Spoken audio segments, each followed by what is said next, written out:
প্রথমত বলবো varsity student যারা, তারা যদি মনে করে যে আমি পাশ করে বের হয়ে জব পেয়ে যাব, সেটা সে বুয়েটের স্টুডেন্ট হোক, ঢাকা ভার্সিটির স্টুডেন্ট হোক, যত ভালো ইউনিভার্সিটির স্টুডেন্টই হোক না কেন, আমার কাছে মনে হয় এই মাইন্ডসেটটা বাদ দিতে হবে।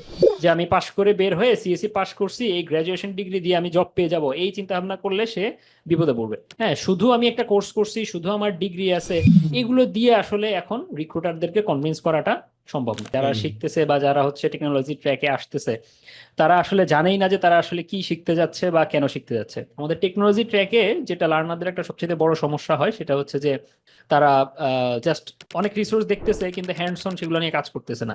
একেবারেই নতুন টেকনোলজি ট্র্যাকে আসতে চায়, তাদের শুরুতে একটু ঘাটাঘাটি করা উচিত যে এই টেকনোলজি ট্র্যাকে আসলে কি কি জিনিস নিয়ে কাজ হয়, কোথায় অপরচুনিটি কেমন। প্রয়োজনে ওইরকম ট্রাস্টেড রিলায়েবল এক্সপিরিয়েন্স কারোর সাথে যদি ওয়ান টু ওয়ান সে পরামর্শ করতে পারে, সেটা সবচেয়ে ভালো। যে আমি একজন জুনিয়র ডেভেলপার, কিন্তু আমি এই পরিমাণে কাজ শিখলাম, এই পরিমাণে আমি এফোর্ট দিলাম যে আমি মিড লেভেলের ডেভেলপারদের সাথেও মানে কম্পিটিশনে নামার জন্য আমি রেডি। এখন সফটওয়্যার ডেভেলপমেন্ট ট্র্যাকের চ্যালেঞ্জটা হচ্ছে এরকম যে এইভাবেই আসলে প্রিপারেশনটা নিতে হবে। এই সেক্টরটা খুব ইজি, খুব সহজে জব পেয়ে যাব, এইসব চিন্তা ভাবনা বাদ না দিলে আসলে মুশকিল হবে। তোমাকে সবসময় চিন্তা করতে হবে যে আমি আসলে কোন সিনারিওতে কোনটা আমার জন্য বেস্ট ডিসিশন। এমন না যে মানে সব সিনারিওর জন্য আমার ইউনিভার্সাল সলিউশন আছে, এটা এটা কখনোই না। আসসালামু আলাইকুম। আজকে আমাদের সেকেন্ড পডকাস্টের এপিসোড। আর আমাদের গেস্ট হিসেবে আছেন শামীম ভাইয়া, সফটওয়্যার ইঞ্জিনিয়ার, কাহাব বাংলাদেশ। আসসালামু আলাইকুম ভাইয়া, কেমন আছেন? ওয়ালাইকুম আসসালাম, আলহামদুলিল্লাহ। তুমি কেমন আছো? এই তো ভাই আলহামদুলিল্লাহ। আপনি যে প্রোডাক্ট নিয়ে কাজ করছেন সেটায় একটু সময় দিচ্ছি। অন্যভাবে সময় দিচ্ছি। আলহামদুলিল্লাহ, ভালোই লাগছে। আপনি কেমন আছেন ভাই? আপনার তো মনে হয় একটু আ চ্যালেঞ্জিং সময় যাচ্ছে রিসেন্টলি। আলহামদুলিল্লাহ ভালো আছি সব মিলায়। হ্যাঁ, কাজের লোড একটু বেশি। যে প্রোডাক্টে কাজ করতেছি, প্রোডাক্টে কাজের লোড তুলনামূলক বেশি। আমাদের টিমও ছোট। আ বাট ওভারঅল এনজয় করতেছি। যেহেতু মানুষজনের প্রচুর ফিডব্যাক পাচ্ছি। তো সেগুলোর উপর আমরা কাজ করতেছি। আ ওভারঅল আলহামদুলিল্লাহ। আ এটা নিয়ে আমরা আসবো ভাই। মানে কারণ এটা নিয়ে আমার মনে হয় সবার অনেক প্রশ্ন আছে। অত আমরা ডিটেইলস এ যাব না, বাট এটা আমরা টাচ করব একটু হলেও। হুম, তবে আজকে যে টপিকটা নিয়ে আমরা ডিসকাস করব সেটা হচ্ছে আসলে অবস্টাকেলস নিয়ে।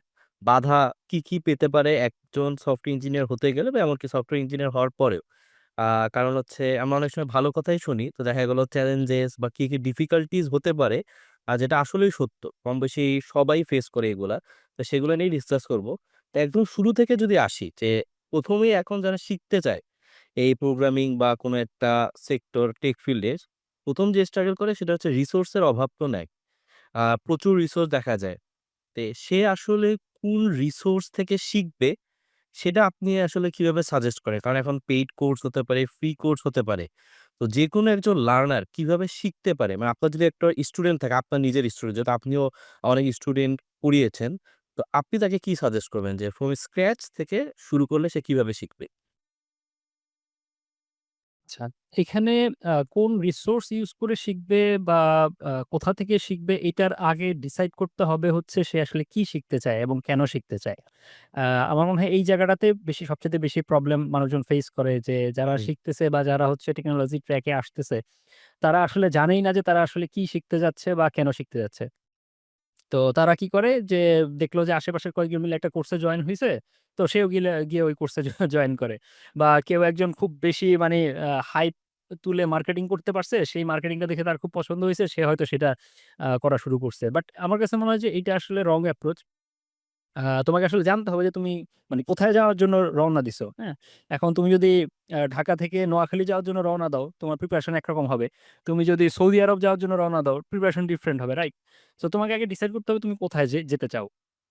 তো এইজন্য যারা হচ্ছে একেবারেই নতুন টেকনোলজি ট্র্যাকে আসতে চায়, তাদের শুরুতে একটু ঘাটাঘাটি করা উচিত যে এই টেকনোলজি ট্র্যাকে আসলে কি, কি জিনিস নিয়ে কাজ হয়, কোথায় অপরচুনিটি কেমন। প্রয়োজনে ওইরকম ট্রাস্টেড রিলায়েবল এক্সপেরিয়েন্স কারো সাথে যদি ওয়ান টু ওয়ান সে পরামর্শ করতে পারে, সেটা সবচাইতে ভালো। তাহলে সে কারেন্টলি কোন অবস্থায় আছে, তার কি, কি অলরেডি এক্সপার্টাইজ আছে, এগুলোর উপর বেস করে তাকে হচ্ছে একটা সাজেশন কেউ হয়তো ভালোভাবে দিতে পারবে। কারণ যে হচ্ছে স্কুল কলেজে থেকেই সে হচ্ছে অনেক হয়তো কম্পিউটারের অনেক বেসিক জিনিসপত্র ঘাটাঘাটি করছে, প্রোগ্রামিং নিয়ে ঘাটাঘাটি করছে। তার জন্য হয়তো মুভমেন্টটা একরকম হবে। আবার কেউ জীবনে কোনোদিন কম্পিউটারই চালায় নাই, হ্যাঁ? সে এখন জানেই না কম্পিউটার স্টার্ট করতে হয় কিভাবে, অফ করতে হয় কিভাবে। তার জন্য মুভমেন্টটা ডিফারেন্ট হবে। সো সবার জন্য তো আসলে একই রকম সাজেশন অ্যালাউড না। এই কারণে হচ্ছে নিজে থেকে প্রয়োজনে আগে একটু রিসার্চ করা, কি, কি অপশন আছে, আমি কোনটা মানে পার্সু করতে চাই। আর হচ্ছে প্রয়োজনে কারো সাথে সরাসরি পরামর্শ করে তারপরে হচ্ছে ডিসিশনটা নেয়া। তো যখন সে ডিসিশনটা নিল যে আমি কি শিখতে চাচ্ছি বা কেন শিখতে চাচ্ছি এটা মোটামুটি সে বুঝলো।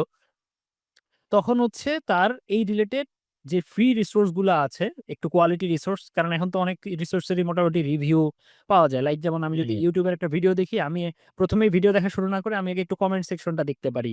হ্যাঁ, ওটার কি পরিমাণ লাইক আছে সেটা দেখতে পারি, তাহলে মোটামুটি একটা আইডিয়া করতে পারবো যে এটা কি কোয়ালিটি রিসোর্স কিনা। কোন একটা কোর্স যদি করতে চাই, সেখানেও আমি দেখতে পারি যে আগে যারা কোর্স করছে তাদের রিভিউ কেমন, বা প্রয়োজনে কারো সাথে ওয়ান টু ওয়ান এটার ফিডব্যাকটা নেয়া, অথবা হচ্ছে সোশ্যাল মিডিয়াতে বলা যে আমি এই কোর্সটা করতে যাচ্ছি, এটা কেমন। এগুলো মোটামুটি সে বুঝে শুনে এরপরে এই জিনিসপত্রগুলো একটু দেখা শুরু করা, এবং সাথে এগুলাকে সে হ্যান্ডস অন প্র্যাকটিস করা। আমাদের টেকনোলজি ট্র্যাকে যেটা লার্নারদের একটা সবচেয়ে বড় সমস্যা হয় সেটা হচ্ছে যে তারা জাস্ট অনেক রিসোর্স দেখতেছে কিন্তু হ্যান্ডস অন সেগুলো নিয়ে কাজ করতেছে না। তো হুম। দেখা গেল যে সে এগুলো নিয়ে যখন কাজ করবে, তখন সে নিজেই বুঝতে পারবে যে এইটাতে সে আসলে কতটুকু কন্টিনিউ করতে পারতেছে, কতটুকু সে এগুলা কোপ আপ করতে পারতেছে, নাকি একেবারেই তার মাথার উপর দিয়ে চলে যাচ্ছে। এই জিনিসগুলা সে তখন হচ্ছে বুঝতে পারবে। তো সে যদি দেখে যে না সে মোটামুটি কোপ আপ করতে পারতেছে, তাইলে হয়তো সে আরো ২ মাস, ৫ মাস, ৬ মাস এটার পেছনে এফোর্ট দিলে সে মোটামুটি একটা ভালো তার আন্ডারস্ট্যান্ডিং গ্রো করবে। আরেকটা জিনিস হচ্ছে যে প্রত্যেকটা জিনিস শেখার ক্ষেত্রে কিছু ফান্ডামেন্টাল জিনিসপত্র আছে। যেমন আমি যদি শুরুতেই এখন একটা ফ্রেমওয়ার্ক শেখা শুরু করি, তাহলে যেটা প্রবলেম হবে কি, আমি ওই ফ্রেমওয়ার্ক যে ল্যাঙ্গুয়েজটার উপর, সেই ল্যাঙ্গুয়েজটা আমি ভালোমতো পারি না।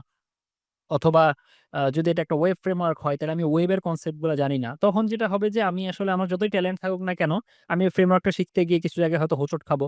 অথবা কিছু জিনিস আমার মনে হবে আমি বুঝছি, বাট আমি আসলে ভালোমতো বুঝি নাই। এই ধরনের চ্যালেঞ্জেস গুলা হবে আরকি।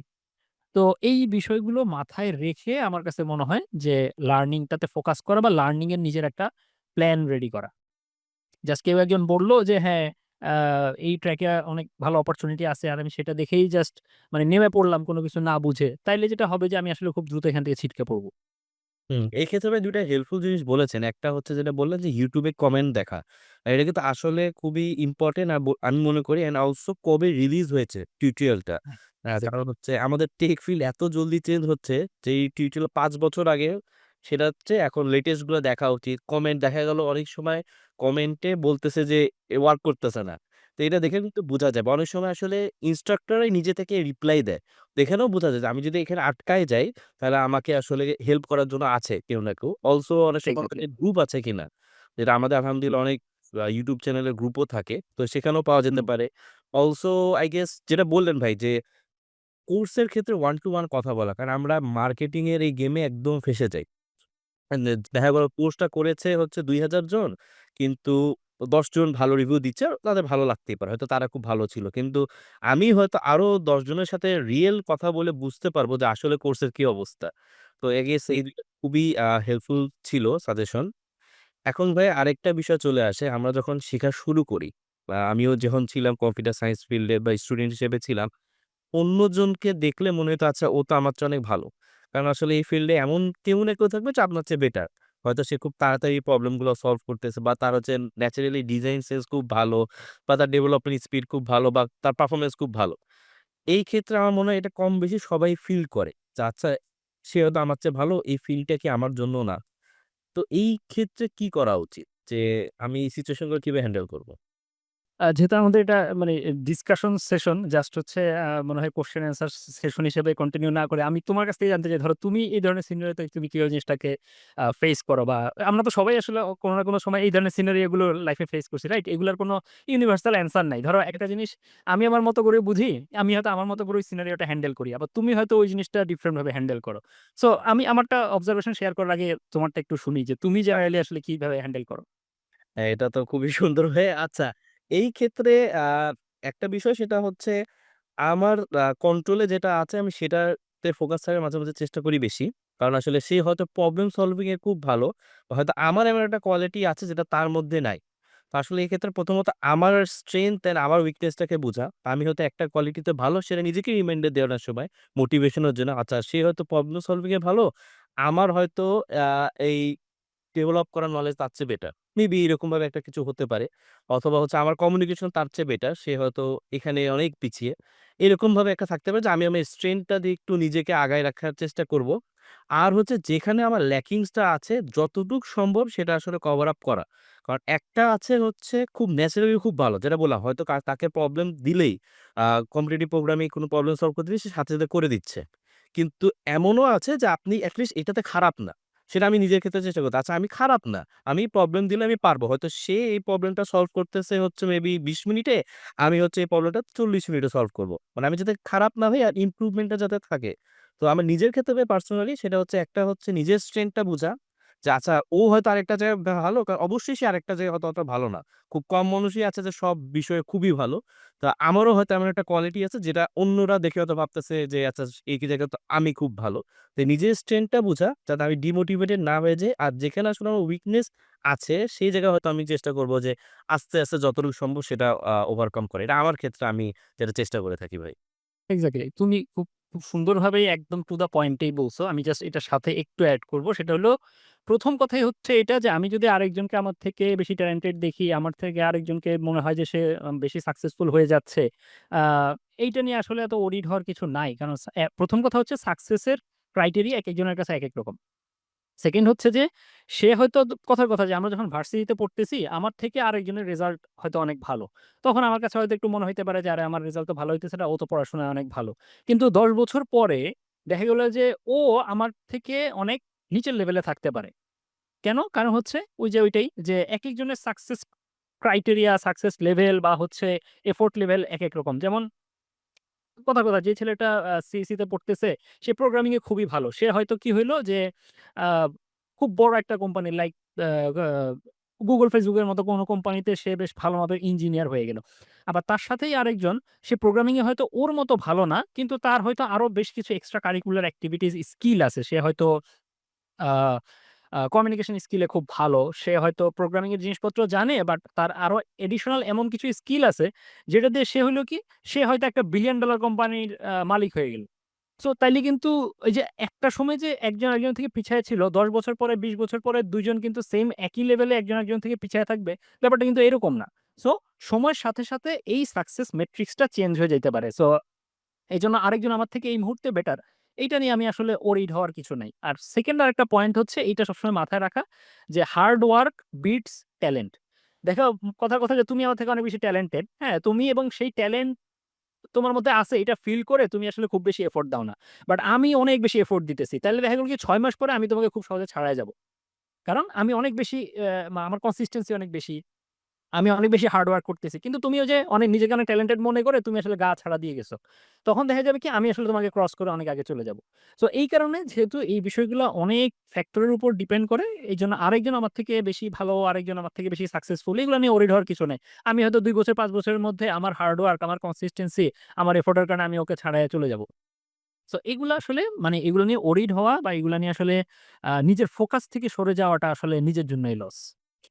নিজের জায়গা থেকে আসলে ইমপ্রুভ করা। এটাই আল্টিমেটলি আসলেই যারা ইমপ্রুভ করে আমরা কিন্তু ভার্সিটিতেও দেখেছি যারা 1-1 এই বেস্ট হয় বা 1-2 তে বেস্ট হয় বা ফার্স্ট সেমিস্টার, সেকেন্ড ইয়ার তারাই যে সবসময় বেস্টটা হয় তাও না। এক্সাক্ট এমন হতে পারে তারা একটা সময় পিছিয়ে পড়ে আবার কামব্যাক দেয়। তো এটা আসলে ওইটাই আপনি বললেন যে যখন আমরা বন্ধ করে দিব আল্টিমেটলি গ্রো করাটা। দেখা গেল যে ফার্স্ট ইয়ারে ভালো করেছে সে একটু গ্রো বন্ধ করে দিয়েছে। আর যে পিছিয়ে ছিল সে আগায় যায়। আবার দেখা যায় যে সে একটু বন্ধ করে দেয় আবার আরেকজন ধরে ফেলে। তো এটা আসলে যে সে সিচুয়েশন এ আছে চেষ্টা করে যাওয়া ইমপ্রুভমেন্ট করার জন্য। এক্সাক্টলি। এখন ভাই যারা সফটওয়্যার ইঞ্জিনিয়ার আছে তারা সবার এআই নিয়ে তো প্রশ্ন থাকেই। তা আমার মনে হয় কম বেশি সবাই এই প্রশ্নের উত্তর পেয়ে গেছে বা আর রিপিট করার দরকার নাই যে এআই রিপ্লেস করবে কিনা। কারণ এটা আসলে এআই নিয়ে আর কোন কোয়েশ্চেন অ্যান্সার দিব না। এটা নিয়ে মানুষজনের এত বেশি আলোচনা এবং এত বেশি আসলে মানে সহজ কথা হচ্ছে তুমি যেটা বললা, তুমি একটু আগে সুন্দর একটা পয়েন্ট বলছো যে, যে জিনিসের উপর আমার আসলে কন্ট্রোল নাই সেটা নিয়ে আমি এত ওরিড হওয়াটা আসলে আমার জন্য লস। এআই আমাকে রিপ্লেস করবে কিনা এটা নিয়ে আমি এত বেশি ওরিড হয়ে যাই বা মানুষজন এত বেশি ওরিড হয়ে যায় যে সে এখন তার যেটা করণীয় সেটাতে সে আর ফোকাস করে না। সো এটা তো আসলে আননেসেসারি। বাট হ্যাঁ, মানে যদি এমন হয় যে এআই আমার প্রোডাক্টিভিটিতে আমি কাজে লাগাইতে পারি কিনা বা এটাকে আমি কিভাবে পজিটিভলি কাজে লাগাইতে পারি এইটা নিয়ে ডিসকাশন হইতে পারে। কারণ এটা হচ্ছে এখন একটা টুল। এটা আমার কাজে লাগবে, কাজে লাগাইতে হবে। এই জায়গাটাতে আমাদের বরঞ্চ মানে ফোকাস করা দরকার আরকি। এখানে ভাই আপনার কাছে জানতে চাচ্ছি, যেহেতু আপনি এখন একটা টিমের সাথে ইনভলভ, অনেকে আছে। এআই এর ব্যবহারটা মানে এটা আমারও মাঝে, মাঝে প্রশ্ন আসে যে আমি কি আসলে এআই প্রপার ইউজ করছি কিনা? কারণ এটা এমন একটা বিষয় না, কারণ এআই কিন্তু সবাই ডিফারেন্ট ভাবে ইউজ করবে। এটা কোনো ফিক্সড টেমপ্লেট নেই যে এইটাই হচ্ছে ওয়ে। মানে আমি আমার কমিউনিকেশনটাকে একটা বিভিন্ন প্রম্পট দিয়ে ইউজ করতে পারি। পার্সোনাল লাইফে প্রোডাক্টিভিটি অন্যভাবে বাড়াইতে পারি। যেটা হয়তো আরেকজন করতেছে না। আমার আবার সবকিছু আমি টিউটোরিয়াল হিসেবেও দিব না। আমি এভাবে প্রোডাক্টিভ হচ্ছি। এই ক্ষেত্রে আপনি কিভাবে নিজেকে আসলে ইমপ্রুভ করার চেষ্টা করেন, বা আপনি কি মনে করেন কিভাবে এআই এর প্রপার ইউটিলাইজেশন করা উচিত? কারণ এখন আসলে এত টুলস বের হচ্ছে আমরা নিজেও কিন্তু জানি না। আ মানে প্রত্যেক দিনই মনে হচ্ছে একটা নতুন, নতুন সুন্দর টুলস বের হয়ে যাচ্ছে। তো আমি তো নিজেও আপডেটেড না। আমি যেমন হচ্ছে DeepSeek এগুলো কিন্তু এখনো ব্যবহার করিনি। ChatGPT, AI Studio, যেমন AI Studio তে স্ক্রিন শেয়ার করা যায়। এটা আমি পার্সোনালি যেমন জানতাম না। তো এইটাই মাঝে, মাঝে প্রশ্ন আসে আমি কি আসলে আপডেটেড কিনা? এই ক্ষেত্রে কি করা উচিত ভাই? আ আচ্ছা ২ টা কোয়েশ্চেন। একটা হচ্ছে যে আ যেগুলো আপডেট আসতেছে সেটার সাথে ট্র্যাক থাকা, আরেকটা হচ্ছে কিভাবে এগুলোকে ইউজ করা। আচ্ছা, আ ১ম এ যেটা বলব যে এগুলোর সাথে সবসময় যে তোমার একদম 100% আপডেটেড থাকতে হবে এটা জরুরি না, এটা পসিবলও না। এবং নিজে সবসময় এগুলো ট্র্যাক করাও সম্ভব হয় না। তো এই কারণে যেটা হচ্ছে যে যেসব অ্যাক্টিভ কমিউনিটিতে এই জিনিসগুলো নিয়ে আলোচনা হয়, এরকম কোনো একটা অ্যাক্টিভ কমিউনিটিতে থাকা। যেমন হচ্ছে আমাদের হয়তো অফিসের চ্যানেলেও আমরা মাঝেমধ্যে এগুলো নিয়ে আলোচনা করি। নতুন কোন এআই টুলসটা আসছে, কোনটা কি কাজে লাগতেছে। আবার হয়তো এরকম প্রোগ্রামিং গ্রুপ আছে। এখন যেটা সমস্যা হচ্ছে কি আমাদের Facebook এর বেশিরভাগ প্রোগ্রামিং গ্রুপগুলা হয়ে গেছে কোর্স রিলেটেড, হ্যাঁ? এখানে আসলে খুব ইফেক্টিভ আলোচনা হয় না। সো আমি এক্সাক্টলি এটা জানি না যে এরকম কোনো ভালো অ্যাক্টিভ কমিউনিটি আছে কিনা প্রোগ্রামারদের জন্য যেটাতে আ মানে এই জিনিসগুলো নিয়ে খুব ভালো আ আপডেটেড ম্যাটেরিয়ালস পাওয়া যাবে। যেটা হচ্ছে হয়তো মানে বাইরের কোনো যদি এরকম গ্রুপ-টুপ পাওয়া যায় বা হচ্ছে Discord চ্যানেল, হ্যাঁ? এইসব জায়গাগুলাতে হয়তো আমরা একটু মানে কানেক্টেড থাকতে পারি যেখানে হচ্ছে এই আপডেট জিনিসপত্রগুলা পাওয়া যায়। অথবা Twitter এ এরকম মানুষজনকে ফলো করে রাখা যারা হচ্ছে অনেক সময় এই জিনিসপত্রগুলা শেয়ার করে। এটা মানে আমাদের লোকাল কমিউনিটিতে এই জিনিসগুলো নিয়ে তুলনামূলক আলোচনাও কম। এরকম বেশিরভাগ প্রোগ্রামিং গ্রুপগুলা কাইন্ড অফ ডেড অথবা হচ্ছে এগুলাতে সব কোর্স রিলেটেড আলোচনা বা বিগিনারদের ওই যে কি করলে জব পাওয়া যাবে টাইপের আলোচনা। কোন ইফেক্টিভ আলোচনা এট লিস্ট আমার চোখে পড়ে না। তো এইটা হচ্ছে একটা ব্যাপার। সবকিছু আপডেট থাকতে হবে না। যেগুলো মোটামুটি বেশি মানুষজন ইউজ করতেছে বা যেগুলো হচ্ছে কাজে লাগবে এই জিনিসপত্রগুলো সম্পর্কে জানতে পারলেই গুড এনাফ। আর ইউজ করার ক্ষেত্রে আমি আসলে ২ টা আ ডিফারেন্ট স্ট্র্যাটেজি মনে করি ইফেক্টিভ। এটা আমার পার্সোনাল ওপিনিয়ন। সেটা হচ্ছে যারা অলরেডি মোটামুটি সফটওয়্যার ডেভেলপমেন্টের ভালো একটা আন্ডারস্ট্যান্ডিং রাখেন, বেসিক কনসেপ্ট গুলা জানেন, কোর কনসেপ্ট গুলা জানেন, তারা তাদের ডেভেলপমেন্টে এআই টুলকে খুব ইফেক্টিভলি কাজে লাগাতে পারবেন এবং লাগানো উচিত। হ্যাঁ? এটা হচ্ছে সেই ক্ষেত্রে যেটা হয় যে আমি যদি অলরেডি জানি আমার কি করতে হবে, কিভাবে করতে হবে, সেই কাজটা আমি নিজে টাইপ না করে আমি যদি ওটা আমার এআই টুলকে দিয়ে করায় নিতে পারি, সেটা তো ডেফিনিটলি ইফেক্টিভ। এবং সেক্ষেত্রে এআই টুল যেটা সাজেস্ট করতেছে আমাকে, সেটা যেহেতু আমার কনসেপ্ট ক্লিয়ার, আমি সেক্ষেত্রে ওটাকে রিভিউ করতে পারতেছি। ভুল না ঠিক আমি বুঝতে পারতেছি। ভুল মনে হইলে আমি ওকে আবার প্রম্পট দিয়ে চেঞ্জ করা নিতে পারতেছি।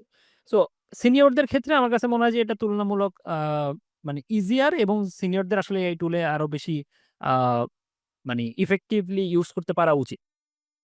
আর জুনিয়রদের ক্ষেত্রে যেটা হচ্ছে জুনিয়ররা যদি ব্লাইন্ডলি এআই টুলকে দিয়ে কোড করায় নেয়, এটা খুবই প্রবলেমেটিক। কারণ এটা প্রচুর পরিমাণ ইস্যু এবং বাগ ক্রিয়েট করবে কোডে এবং সে আসলে না বুঝেই অনেক কিছু ব্লাইন্ডলি হচ্ছে কোডে ঢুকায় ফেলবে। এইটা প্রবলেমেটিক। সো এইজন্য জুনিয়ররা কাজ করার সময় একেবারে ব্লাইন্ডলি এআই টুলকে প্রম্পট দিয়ে কোড লেখাটা এটাকে আমি খুব হাইলি ডিসকারেজ করি। বাট জুনিয়রদের যেটা করা উচিত যে আমি কোন একটা কনসেপ্ট বুঝতেছি না বা আমি এই স্পেসিফিক কোডটুকু বুঝতেছি না, এইটা আমি এই টুলকে দিয়ে বুঝে নিলাম।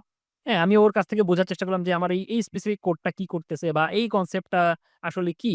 সেইটা এআই টুলকে দিয়ে বুঝে নেয়াটা এটা জুনিয়রদের জন্য ইফেক্টিভ হইতে পারে। কারণ যেটা দেখা গেছে যে আমি হয়তো Google সার্চ দিলাম অনেকগুলো আ আর্টিকেল আসছে। ডেফিনিটলি ওই আর্টিকেল গুলো পড়তে পারলেও ভালো। ওইখানে অনেক ইন ডিটেইলস আলোচনা থাকে। বাট যদি আমার আসলে খুব অল্প সময়ের মধ্যে বেসিক কনসেপ্টটা ক্লিয়ার করতে হয়, তাহলে সেক্ষেত্রে আমি হয়তো এআই টুলের হেল্পটা নিলাম।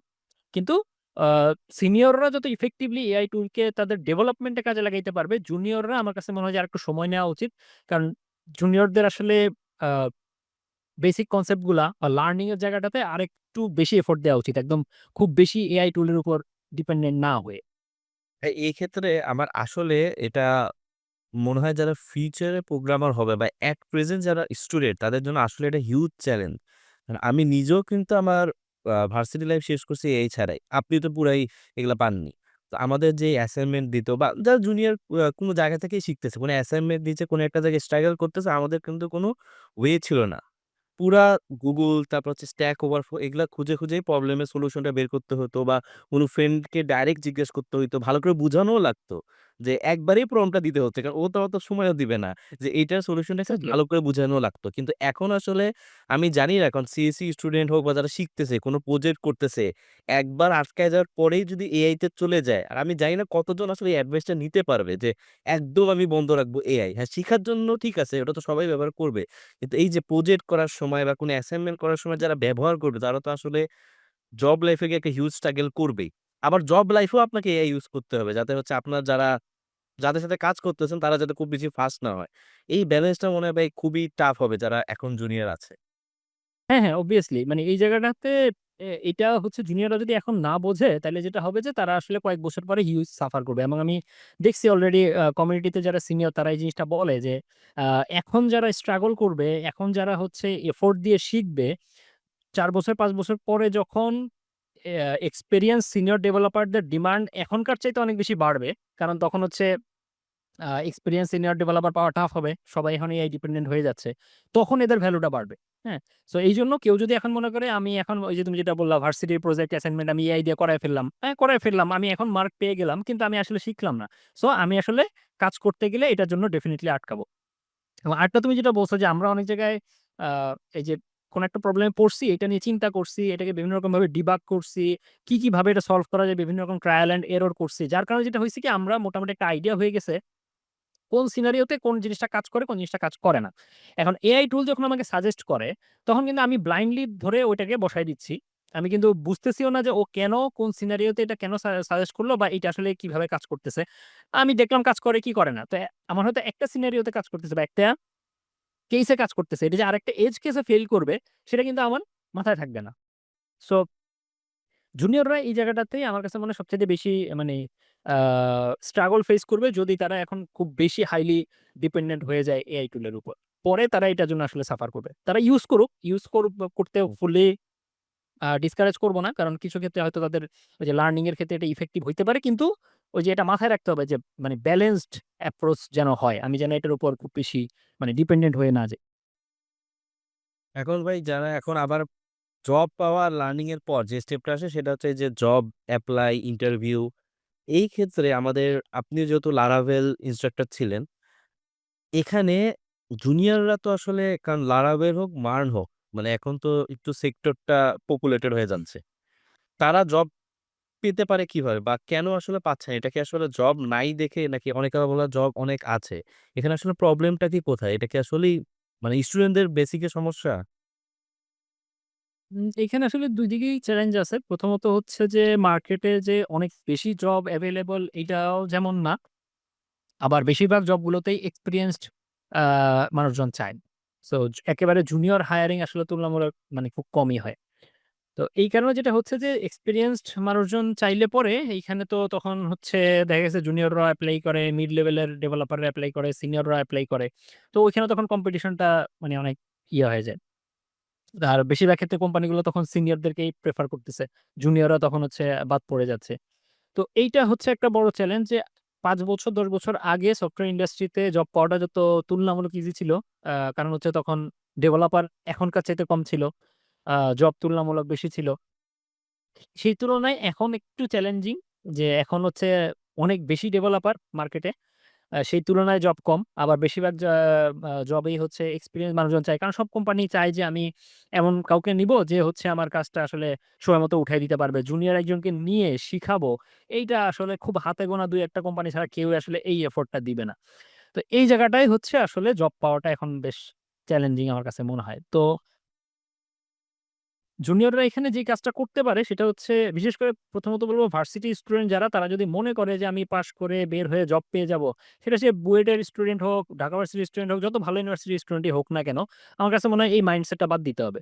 যে আমি পাস করে বের হয়ে সিএসসি পাস করছি, এই গ্র্যাজুয়েশন ডিগ্রি দিয়ে আমি জব পেয়ে যাব। এই চিন্তা ভাবনা করলে সে বিপদে পড়বে। সো এইজন্য যেটা করা উচিত যারা ভার্সিটিতে আছে, তারা এই ভার্সিটির টাইমটা প্রপার লার্নিং এবং একই সাথে বিভিন্ন রকম প্রজেক্ট, বিভিন্ন রকম সে যদি একাডেমিয়াতে যাইতে চায় তাইলে রিসার্চ, হ্যাঁ?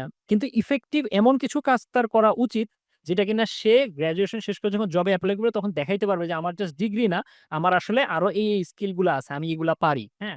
সো এইটা না হইলে জব পাওয়াটা ডিফিকাল্ট হবে। সেকেন্ড হচ্ছে যারা স্টিল জুনিয়র লেভেলে আছে তাদেরও এমন কিছু প্রজেক্টে এমন কিছু কাজকর্মে এঙ্গেজ হওয়া উচিত। সেটা হইতে পারে আমার আ কোনো লোকাল ক্লায়েন্টের প্রজেক্ট, হইতে পারে হচ্ছে কোনো একটা voluntary project, open source project. কোথাও না কোথাও এঙ্গেজ থেকে নিজের স্কিলটাকে প্রুভ করতে হবে যে আমি কাজ পারি। হ্যাঁ? শুধু আমি একটা কোর্স করছি, শুধু আমার ডিগ্রি আছে, এগুলো দিয়ে আসলে এখন রিক্রুটারদেরকে কনভিন্স করাটা সম্ভব না। সো এই জায়গাটাতে আমার কাছে মনে হয় ফোকাস একটু মানে খেয়াল রাখা উচিত আরকি। এই ক্ষেত্রে বেশ আমার পার্সোনালি মনে হয় সেটা হচ্ছে আ সেটা হচ্ছে লার্নিং এর ক্ষেত্রে আগে যে টার্গেট ছিল, এখন তো সেটা আরো আমাদের যারা শিখছে তাদের কিন্তু বাড়ায় দিতে হবে। দেখা গেল অবভিয়াস আ ৩ মাস বা ৪ মাস এটা কিন্তু মানুষের একটা এক্সপেকটেশন থাকে। আচ্ছা আমি এখন ৪ মাস এখন আমি শিখা শুরু করব। ৪ মাস পর হয়তো আমার জব হয়ে যাবে।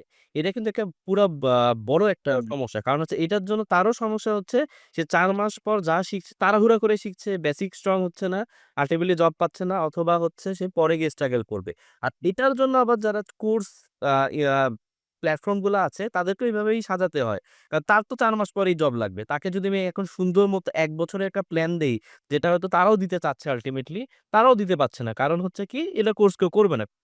তো এইটা আসলে খুব বড় ভুল আমার মনে হয় যারা এখন শিখতে যাচ্ছে যে আগের মতো করে এখন আর হয়তো ৪ মাস ৫ মাস টাইমটা এনাফ না। প্ল্যানিং এর সময় প্ল্যানটা ধরে রাখতে হবে। আমার একটা ১ বছরের সময় নিতে হবে। ১ বছর পরেই আমি হচ্ছে জবটা পাবো। তার আগে ৩ মাস পরেই আমি জব পাবো। আমার এই হয়তো এক্সপেকটেশন থেকে বের হয়ে আসাটা ভালো। আমার মনে হয় যারা জুনিয়র আছে। এক্সাক্টলি। আমি এখানে একটা পার্সোনাল এক্সপেরিয়েন্স শেয়ার করি। এটা হচ্ছে আমার লাস্ট যে কোর্সটা ছিল, ওই কোর্সের যেদিন মানে আ সমাপনী ছিল, ঐদিনও আমি মানে অনেকেই এই কোয়েশ্চেনটা জিজ্ঞেস করছে যে, সামনে আসলে চ্যালেঞ্জটা কেমন হবে সফটওয়্যার ডেভেলপমেন্ট ট্র্যাকের বা লার্নিং এর ক্ষেত্রে। তো তখন আমি এই জিনিসটা বলছিলাম যে, আ এখন যেমন আপনারা হচ্ছে ৬ মাসের একটা কোর্স করতে আসতেছেন Laravel শেখার জন্য, হ্যাঁ? বা Marn শেখার জন্য। এই চিন্তাভাবনাগুলো আস্তে, আস্তে বাদ দিতে হবে, হ্যাঁ? যে সামনে এত বেশি চ্যালেঞ্জিং হয়ে যাচ্ছে এই সেক্টরটা এবং এত বেশি মানুষজন এখানে আসতেছে যে আপনি আসলে ৬ মাস সময় পাবেন একটা ফ্রেমওয়ার্ক শেখার জন্য, হ্যাঁ? এই সময়টা আপনি পাবেন না। আপনাকে তখন ১ মাস বা ২ মাসেই এই ৬ মাসের শেখাটা শিখতে হবে। এখন সেটা কিভাবে শিখবেন, সেই স্ট্র্যাটেজিটা কেমন হবে, এই জিনিসপত্রগুলো হয়তো সময়ের সাথে, সাথে নিজেদেরকে আরেকটু বুঝে নিতে হবে।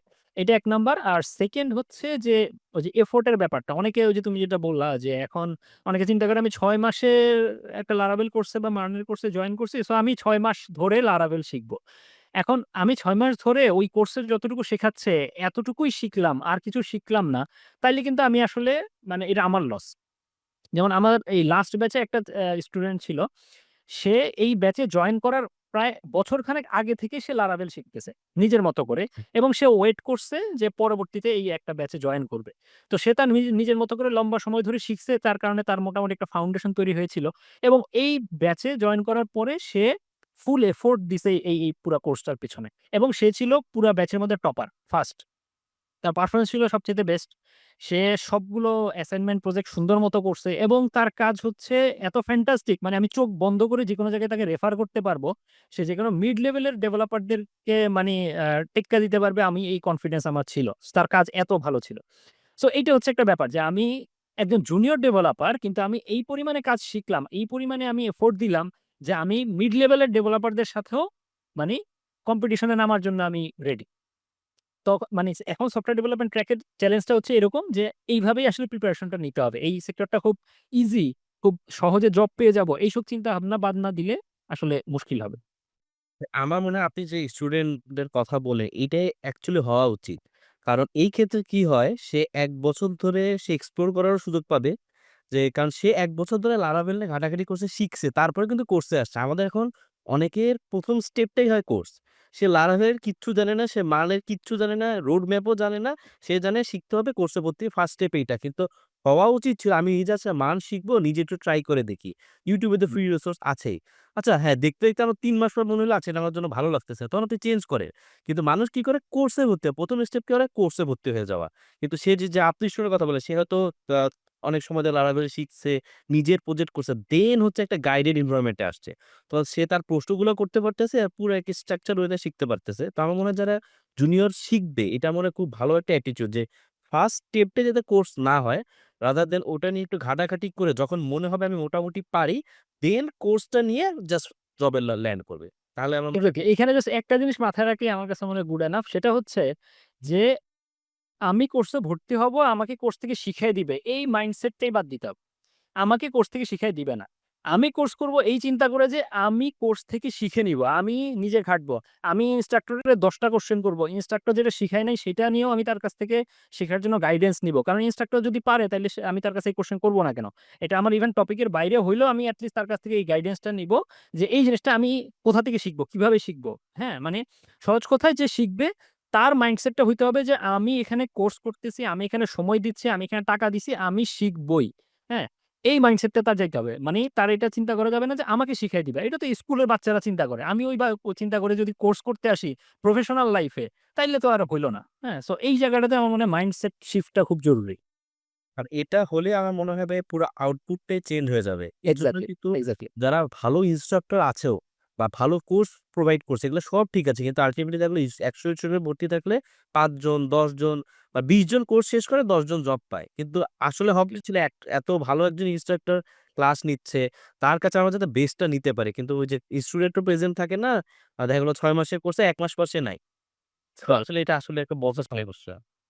এখন ভাই যারা জব শুরু করে, দেখা গেল ৬ মাস ১ বছর ধরে জব করছে। স্পেশালি জুনিয়রদের তো এটা আসে যে আরেকখানে দেখতেছে আছে ভালো অফার। এইখানে আসলে কখন জব চেঞ্জ করা উচিত? কারণ সেই জায়গাতে সে শুরু করেছে। লয়ালটিরও অনেক সময় বিষয় থাকে। আবার চেঞ্জ করার হয়তো ফিন্যান্সিয়াল নিডটাও দেখতেছে। আবার লার্নিংটাও ইম্পোর্টেন্ট হয়ে যায়। এত কিছুর মধ্যে ডিসিশনটা সে কিভাবে নিবে? তা এটা আসলে সিনারিও টু সিনারিও ভ্যারি করবে। বাট আমি যদি খুব জেনারেলাইজড একটা অ্যান্সার দেই সেটা হচ্ছে যে কেউ যদি নতুন একটা জবে জয়েন করে তার উচিত হচ্ছে ওখানেই ফোকাস করা। আর অন্য কোথাও আমার বেটার অপরচুনিটি আছে কি নাই এই চিন্তাটা না করা। এই চিন্তা করলে সে আর কারেন্ট জায়গায় ফোকাস করতে পারবে না। আ একান্তই যদি এমন হয় যে যেখানে সে জয়েন করছে এটা খুবই টক্সিক একটা এনভায়রনমেন্ট সে কোনোভাবেই সারভাইভ করতে পারতেছে না সেটা ডিফারেন্ট সিনারিও সেটা আসলে আ স্পেসিফিক সিনারিওর উপর ডিপেন্ড করবে। বাট আদারওয়াইজ সে যেখানে জয়েন করছে তার এখানেই মোটামুটি একটা লম্বা সময় কাজ করা উচিত। এটলিস্ট ৬ মাস ১ বছর কাজ করা উচিত। এখানে সে কাজ শেখা উচিত। এখানে আ কি ধরনের প্রোডাক্ট ডেভেলপ হচ্ছে, কারা সিনিয়র ডেভেলপার আছে তাদের কাছ থেকে শেখা, এই জিনিসগুলোতে ফোকাস করা উচিত। আরেকটা যেটা হচ্ছে যে কেউ যদি এক জায়গায় জয়েন করলো, ১ মাস পরেই তার ভাল লাগলো না বা হচ্ছে সে আ অন্য জায়গায় আরেকটু বেটার অপরচুনিটি আছে গেলেই সে জব পেয়ে যাবে এই চিন্তা করে সে চলে গেল। এইটা হলে যেটা হবে যে এই ডেভেলপারের সম্পর্কে আমাদের কমিউনিটি কিন্তু খুব বড় না। দেখা গেছে এই ডেভেলপার সম্পর্কে একটা ব্যাড রেপুটেশন কিন্তু তখন কমিউনিটিতে মানি প্রচার হয়ে যাবে বা হচ্ছে কোম্পানির ফাউন্ডাররা একজন আরেকজনকে চেনে। তখন কিন্তু যেটা হবে যে পরবর্তীতে এই ডেভেলপার অন্য কোথাও জব পাওয়াটা তার জন্য ডিফিকাল্ট হইতে পারে। কারণ ওই যে একটা লয়াল্টি এই অর্থে লয়াল্টি না যে কোম্পানির কাছে আমি মানে বন্দী হয়ে গেছি, আটকে গেছি। ব্যাপারটা এরকম না। আমি তো তার সাথে একটা এগ্রিমেন্ট এ গেছি। সে তো আমাকে নিয়ে একটা প্ল্যান করতেছে যে হ্যাঁ, আমাকে হায়ার করছে, আমাকে একটা রেসপনসিবিলিটি দিবে।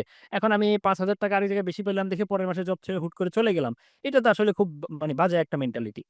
তো এইটা আমার কাছে মনে হয় যে থাকা উচিত না এবং এই জায়গাটাতে একান্তই খুব টক্সিক এনভায়রনমেন্ট, বাজে এনভায়রনমেন্ট না হইলে যেখানে জয়েন করছে সেখানে কিছুদিন আ স্টে করে কাজ শেখা, কাজ করা, হ্যাঁ? ওখানে কন্ট্রিবিউট করা এই জায়গাগুলাতেই মানে বেশি ফোকাস থাকা উচিত। যারা আসলে জব দেয় তাদের জন্য এটা খুব ভালো দিক না যে জব করতে আসতেছে সে আগে ২ টা জব করছে ২ মাস ১ মাস এইভাবে করে আগাচ্ছে। তাহলে তো আসলে এক্সাক্টলি। যে ইনভেস্ট করবে সেও ভয় পাবে। হুম, হুম। ট্রু, ট্রু এবং কোম্পানিগুলো এটা নিয়ে ভালোই সাফার করে। আমি অনেকের সাথে কথা বলছি। আমার নিজের কোম্পানি নাই। তার মানে এমন না যে আমি আসলে কোম্পানি যারা ওনার বা ফাউন্ডার তাদের পার্সপেক্টিভ টা জানি না। তাদের সাথে যখন কথা হয় তারা এই জিনিসটা নিয়ে খুবই মানে অ মানে ওরিড। বেশিরভাগ ক্ষেত্রে যেটা হয় যে আ প্রচুর মানুষজন এরকম জয়েন করছে এক জায়গায় আবার একটা ভালো অফার পাইছে ফট করে চলে গেছে। তো একটা কোম্পানি তো আসলে তখন তার রিসোর্স কে নিয়ে তখন আর প্ল্যান করতে পারে না যে আমি কিভাবে একে কাজে লাগাবো, কোথায় কাজে লাগাবো। সে আসলো তাকে আমি মাত্র কাজ বুঝায় দিলাম। ১ মাস পরে ২ মাস পরে সে ফট করে আরেক জায়গায় চলে গেল। সো এই জিনিসগুলা একটু মানে প্রবলেমেটিক এটা মানে খেয়াল করা উচিত। তো ভাই এখন একটা বিষয় আমি নিজেও দেখেছি আমার এক্সপেরিয়েন্স থেকে সেটা হচ্ছে যখন আমরা প্রজেক্টে কাজ করি।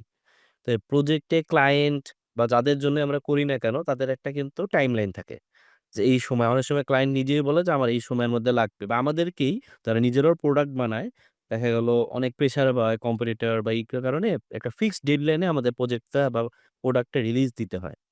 তো যারা এখন ডেভেলপার আছে বা যারা ইনভলভড আছে পুরা কমিউনিটিতে বা এই প্রোডাক্টের সাথে কিছু তো আছে বেস্ট প্র্যাকটিস যে এটা করা আমাদের উচিত। ডেভেলপমেন্ট করার সময় যে এই রুলস গুলো ফলো করলে কোডটা অনেক সুন্দর হবে।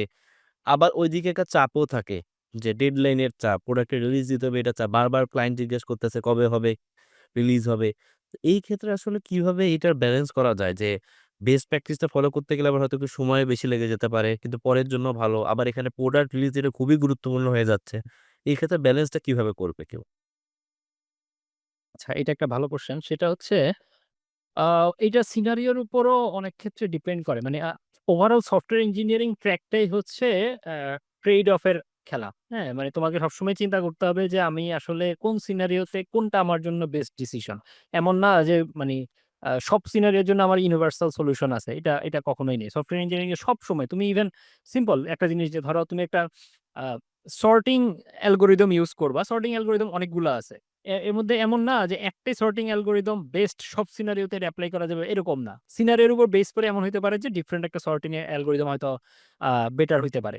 এরকম সফটওয়্যার ইঞ্জিনিয়ারিং এর সব জায়গায় ডিসিশন মেকিং এ তুমি দেখবা যে আ স্পেসিফিক সিনারিওর উপর বেস করে হচ্ছে আমার ডিসিশনটা নির্ভর করবে।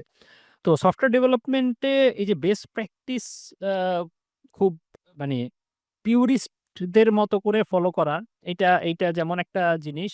আরেকটা জিনিস হচ্ছে যে আমি আসলে কি কিছু জায়গায় আ এটাতে ছাড় দিয়ে দ্রুত ডেভেলপমেন্টে আ যাবো কিনা। এখন যখন একটা স্টার্টআপ এ কাজ করা হয়, স্টার্টআপ গুলোতে সাধারণত খুব ফাস্ট মুভ করতে হয়। খুব ফাস্ট ডেলিভারি মেইনটেইন করতে হয়। তো সেই ক্ষেত্রে দেখা গেছে যে আমি অনেক ক্ষেত্রেই সব বেস্ট প্র্যাকটিস মেইনটেইন করতে গেলে আমি এই ফাস্ট ডেলিভারিটা মেইনটেইন করতে পারব না। আবার আমি ফাস্ট ডেলিভারি না দিতে পারলে যেটা হবে যে আমি মার্কেট থেকে আউট হয়ে যাব। আমার ব্যবসাই বন্ধ হয়ে যাবে। তাইলে তো আমার আসলে বেস্ট প্র্যাকটিস এর কোনো ভ্যালু লাভ থাকবে না। নাই। এক্সাক্টলি। আবার ক্লায়েন্টের ডেডলাইন, ক্লায়েন্টেরও হয়তো কোনো কারণে খুব তাড়া আছে এবং তার খুব হার্ড ডেডলাইন আছে। তা না হলে তার ব্যবসা বন্ধ হয়ে যাবে। তো সেই হার্ড ডেডলাইন যদি আমার মাথার উপর থাকে সেখানেও আমি বেস্ট প্র্যাকটিস ফলো করতে গিয়ে কিন্তু ডেডলাইন মিস করাটা কোনো কাজের কথা না। তো এইরকম সিনারিও যদি হয় যে আমার আসলে খুব ফাস্ট মুভ করতে হচ্ছে, সেই জায়গাটাতে কিছু ছাড় দেয়াটা আসলে লজিক্যাল। যে হ্যাঁ, আমি হয়তো কিছু জায়গাটাতে আ মানে কোয়ালিটিতে এই পরিমাণ কম্প্রোমাইজ করব না যে আমার প্রোডাক্টটা ব্রেক করবে বা প্রোডাক্টটা ব্রোকেন হবে। ওই কম্প্রোমাইজ না। বাট আমি হয়তো এই জিনিসটাকে আরেকটু বেটার ওয়েতে ডিজাইন করতে পারতাম। আরেকটু বেটার ওয়েতে আমি হয়তো কোডটা লিখতে পারতাম। এই জায়গাটাতে হয়তো আমি একটু ফাস্ট ডেলিভারি দিলাম। যেভাবে জিনিসটা আ ওয়ার্কিং থাকে সেইভাবে রেখে আমি হচ্ছে জিনিসটা ডেলিভারি দিলাম। এরপরে আমি সময় সুযোগ মতো সেটাকে আবার রিফ্যাক্টর এর জন্য আলাদা করে প্ল্যান করা। এইটা হচ্ছে বেটার। আর একটু বড় কোম্পানি যাদের হাতে পর্যাপ্ত সময় আছে দেখা গেছে আ তাদের ওইখানে আমার তখন বেস্ট প্র্যাকটিস এ ছাড় দেওয়া উচিত না। কারণ আমার হাতে পর্যাপ্ত সময় আছে। আমি কেন হচ্ছে বেস্ট প্র্যাকটিস এ ছাড় দিব? আমি এখানে মানে যেই টাইমটা আমার কোডটা আরেকটু ক্লিন করতে পারতাম, যে টাইমটা আমি আরেকটু বেটার ওয়ে তে টেস্ট লিখতে পারতাম। এটা বাদ দিয়ে আমি যদি বসে, বসে YouTube এ ভিডিও দেখি, Facebook এ স্ক্রল করি তাইলে এইটা তো কোন কাজের কথা না। সো যেমন আমাকে সেদিন এক ডেভেলপার বলতেছিল যে সে একটা কোম্পানিতে কাজ করছে। বেশ বড় প্রজেক্ট। ওদের ওইখানে শুধুমাত্র অনবোর্ডিং একজন user first login sign up করার পরে তাকে যে অনবোর্ডিং ফ্লোটা হবে, কিছু ওই যে গাইডেড ট্যুর থাকে না? যে দেখায় যে তুমি এরপরে এখানে যাও বা কিছু টিউটোরিয়াল টাইপের দিয়ে গাইড করে ইউজারদেরকে। তো ওই অনবোর্ডিং ফ্লোটা নিয়ে ওরা কাজ করছে। এরপর সেটা ম্যানেজমেন্ট থেকে রিভিউ হইছে, আবার ফিডব্যাক আসছে, আবার কাজ করছে। এইভাবে পুরা জাস্ট সিম্পল একটা অনবোর্ডিং জার্নি ওদের কয়েক মাস লাগছে ফাইনালাইজ করতে। ঠিক আছে? তো এরকম বড় কোম্পানিতে প্রত্যেকটা ছোট, ছোট ডিসিশনও ম্যাটার করে এবং প্রত্যেকটা ছোট, ছোট ডিজাইনও ম্যাটার করে। তো দেখা গেছে ওই জায়গাগুলাতে কাজের ধরন ডিফারেন্ট। ওইখানে আমার তখন হচ্ছে একদম ছোট, ছোট বিষয়গুলাতে বেস্ট প্র্যাকটিস, হ্যাঁ? ক্লিন কোড প্র্যাকটিস এই সবকিছু আমার তখন মেইনটেইন করাটাই হচ্ছে বেটার। আর যখন হচ্ছে যে আমার একটু স্টার্টআপ মোডে কাজ করা লাগতেছে বা ফাস্ট ডেলিভারি করা লাগতেছে, সেখানে হচ্ছে আমি আ জিনিসটাকে ওয়ার্কিং করাটা হচ্ছে প্রায়োরিটি, যে first make it work, then make it better. তো ১ম এ এটাকে ওয়ার্কেবল করা, দেন হচ্ছে আমি এটাকে এক্সট্রা সময়, এক্সট্রা এফোর্ট দিয়ে আমি ওটাকে আরেকটু রিফ্যাক্টর করা, আরেকটু ক্লিন আপ করা। ওইটা নেক্সট স্টেপে। বাট ওইটার জন্য কাজ আটকায় রাখাটা আসলে স্টার্টআপ এর মতো সিনারিও বা ফাস্ট ডেলিভারির মতো সিনারিওতে আ আসলে লজিক্যাল না। এটা আসলে তাহলে অনেকটা সিচুয়েশন উপরেই। এক্সাক্টলি। এটা অনেক সময় যেটা বললেন যে প্রোডাক্টটা আসলেই রিলিজ দিতে হবে জলদি। এখন আমি বসে আছি না আমি আমার বেস্ট প্র্যাকটিস ফলো করব। আমার হচ্ছে এখন ওইভাবে করব তাহলে তো টাইমটা লেগে যাচ্ছে। আল্টিমেটলি যদি ব্যবসাই বন্ধ হয়ে যায় তাহলে ওটার তো আর লাভ নেই। ৫ বছর পরে এই কোডের ইউজ। এটা আসলে এক্সাক্টলি। খুবই আ একটা ইম্পোর্টেন্ট জিনিস।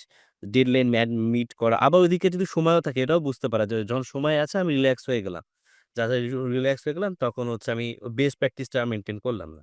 তো এখানে আসলে এখানে আরেকটা ইন্টারেস্টিং জিনিস আছে। সেটা হচ্ছে কি, তুমি যখন একটা প্রোডাক্ট ধরো শুরু থেকে তুমি ডেভেলপ করতেছো এবং পুরো সফটওয়্যার ইঞ্জিনিয়ারিং ট্র্যাক, মানে এই সফটওয়্যার ইঞ্জিনিয়ারিং আ যে আ পুরো সেক্টরটা, এইখানে অনেক রকমের তুমি দেখবা যে আ গাইডলাইন বা আলোচনা আসছে যে কিভাবে জিনিসপত্রগুলোকে আরো অর্গানাইজড রাখা যায়, কিভাবে জিনিসপত্রগুলোকে আর বেটার ওয়েতে হচ্ছে মেনটেন করা যায়।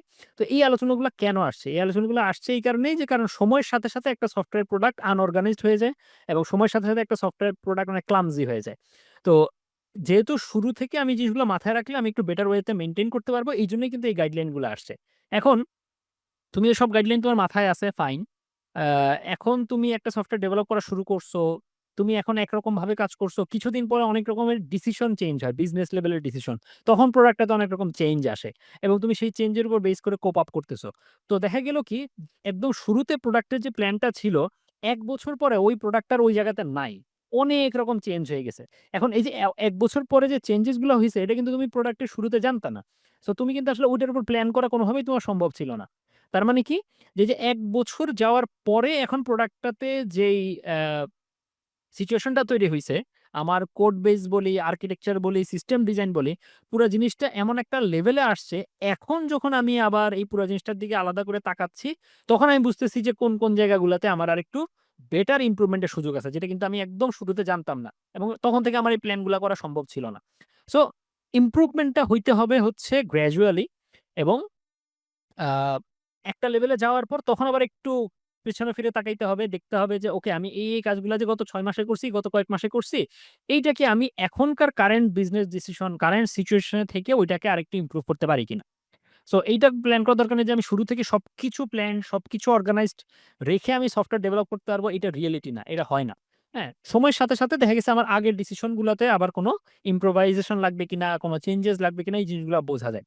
সো এই কারণে শুরুতেই অনেক বেশি প্ল্যানিং, অনেক বেশি অর্গানাইজ করার দিকে এফোর্ট দিলে, যেটা আসলে দেখা গেল পরে ওই জিনিসটা ওইভাবে থাকবেই না। সো আমার আসলে ওই এফোর্টটা লস। সময়ের সাথে সাথে আমার ইমপ্রুভমেন্ট এর জায়গাগুলো আমি খুঁজে পাবো। যেমন এইটা আমি একটা এক্সাম্পল হিসেবে এভাবে বলি যে, আমি ধরো একটা খালি টেবিলে তোমাকে কিছু জিনিসপত্র রাখতে দিলাম। তুমি এটা রাখলা। আবার কিছুক্ষণ পরে আবার কিছু জিনিসপত্র রাখতে দিলাম। তুমি আবার সেগুলাকে রাখলা। এইভাবে ধরো আমি কয়েক দফায় তোমাকে দিলাম, তুমি সেই জিনিসগুলাকে রাখলা। এইবার যদি আমি তোমাকে বলি যে, দেখো, তুমি এবার টেবিলটার দিকে তাকাও আর জিনিসপত্রগুলোর দিকে তাকাও। এখন কি তুমি এগুলাকে আরেকটু বেটার ভাবে অর্গানাইজ করে রাখতে পারবা কিনা? তুমি কিন্তু পারবা। কারণ এই যে আমি একটু পরপর তোমাকে যখন দিছি, তখন কিন্তু তুমি আসলে বুঝো নাই যে আমার পরের জিনিসটা কি আসবে? আমি সেটাকে কিভাবে সাজাবো? কোথায় রাখবো? হ্যাঁ? সো সফটওয়্যার ডেভেলপমেন্টের ব্যাপারটা এরকম যে আমি কন্টিনিউয়াসলি ইমপ্রুভমেন্ট এর মধ্যে থাকবো এবং কখনো আমি হচ্ছে আবার পুরো জিনিসটাকে রিভিউ করব যে এখন কারেন্ট সিচুয়েশনে দাঁড়ায়ে আমি কি আগের জিনিসটাকে আরো বেটার ওয়েতে রিফ্যাক্টর করতে পারি কিনা বা অর্গানাইজ করতে পারি কিনা। সো এটা ম্যাটার করে। এই আ এটা আসলে খুবই কি ইম্পোর্টেন্ট ছিল। তো আই গেস যারা করবে এরকম সিচুয়েশন এ তাদের এই নলেজটা খুব হেল্প করবে। এখন ভাই আজকের দিনের বলা যায় লাস্ট প্রশ্ন এটা। খুবই ইন্টারেস্টিং। সেটা হচ্ছে হিকমা নিয়েই। যে এটা আমার নিজেরই জানার বিষয়। সেটা হচ্ছে আমরা তো যারা শিখি, যে যাই শিখুক না কেন সফটওয়্যার ইঞ্জিনিয়ারিং এ কোর্স থেকে শিখবে অথবা ভিডিও থেকে শিখবে বা নিজে থেকে শিখবে। একটা সার্টেন লেভেল অফ প্রজেক্ট আমরা দেখি। দেখা গেল YouTube এও যখন আমরা দেখি একটা সার্টেন লেভেল অফ প্রজেক্ট দেখি।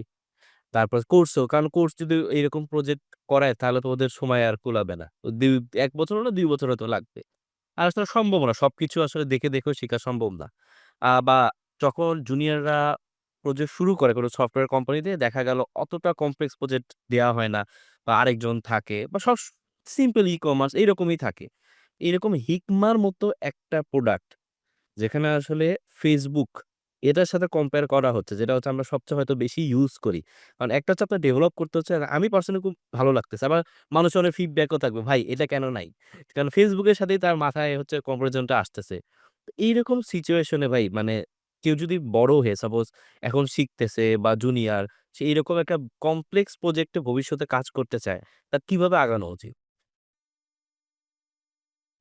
এটা আসলে একটু জটিল প্রশ্ন। আ আচ্ছা, শুরুতে বলি যে হিকমাটা কি? এটা হয়তো অনেকে হয়তো জানে না। হিকমাটা হচ্ছে একটা সোশ্যাল নেটওয়ার্ক, যেটা নিয়ে আমরা কাজ করতেছি আমাদের কোম্পানিতে। আ আমরা বলতেছি আরকি Facebook এর অল্টারনেটিভ। বাট আসলে Facebook যেই লেভেলের জায়ান্ট, ওই লেভেলে যাইতে তো আসলে মানে আ অনেক দেরি। হ্যাঁ? বাট আমরা চাচ্ছি এট লিস্ট Facebook এর একটা বেটার অল্টারনেটিভ কোনভাবে বিল্ড করা যায় কিনা? যেখানে হচ্ছে Facebook এর যেই প্রবলেম গুলো আমরা ফেস করি, বিভিন্ন রকম আনওয়ান্টেড রেস্ট্রিকশন, হ্যাঁ? তারপরে হচ্ছে অনেক ইনডিসেন্ট কনটেন্ট Facebook এ থাকে।